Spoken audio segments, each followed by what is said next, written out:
She's furious and you're confused. I'm Lesli, Dory's marriage coach, creator of the Hero Husband Project, and owner of Foundations Coaching. And I was reading a letter to Dear Abby the other day about a woman who says that she really does love her husband, but she has found herself furious with him.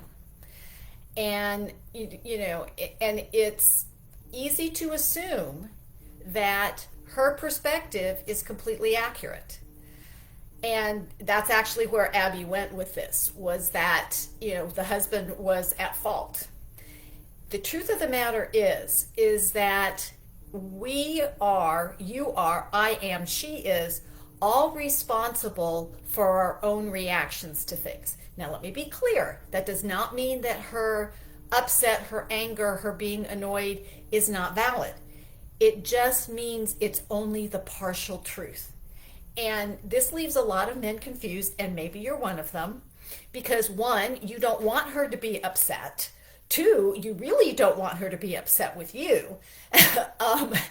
And so a lot of the times what men do is they leap in to fix it before they fully understand what's going on. And if you do know what it is that is upsetting her, and you have made promises to change it but haven't followed through, that is in your lap.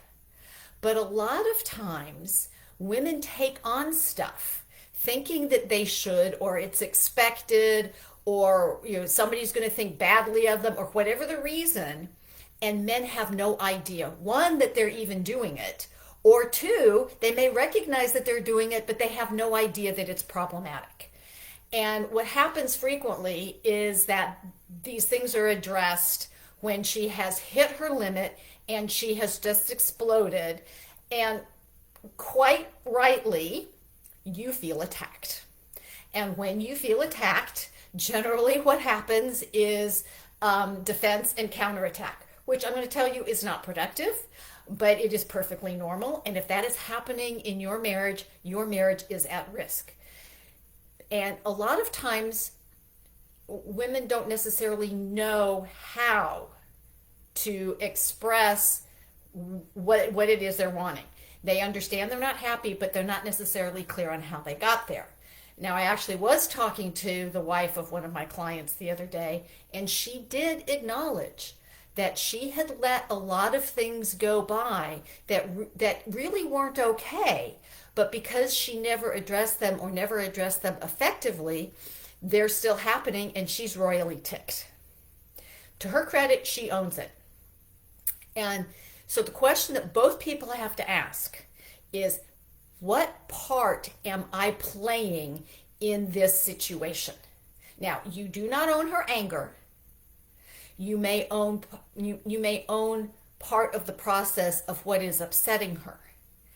And this is a hard concept for a lot of people to grasp, especially when they're on the receiving end of harsh comments, behavior, whatever.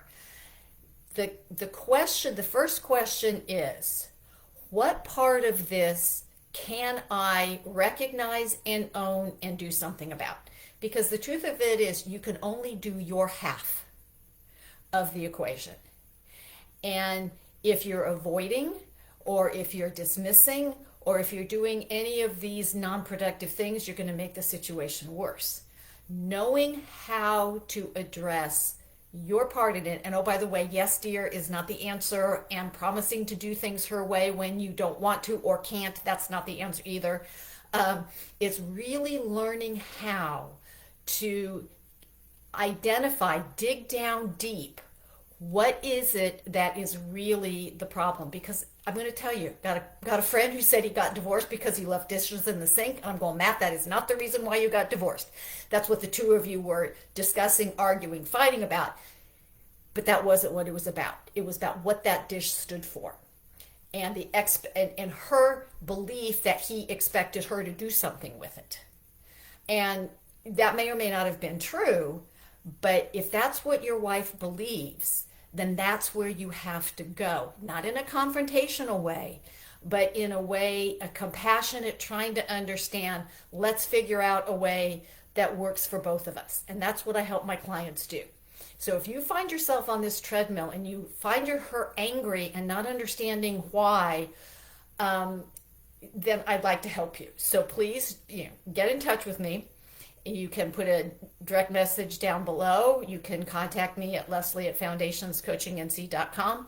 But the thing you don't want to do is you don't want this to continue. You don't want her anger, like this woman in the advice column, who's just letting it build and build and build until the only thing she can think of is, I've got to end this marriage because I'm being taken advantage of, or he doesn't care, or you're only half of it. But what I want to help you do is to be the best half you can be. So hopefully you have found this helpful, and until next week, stay loving.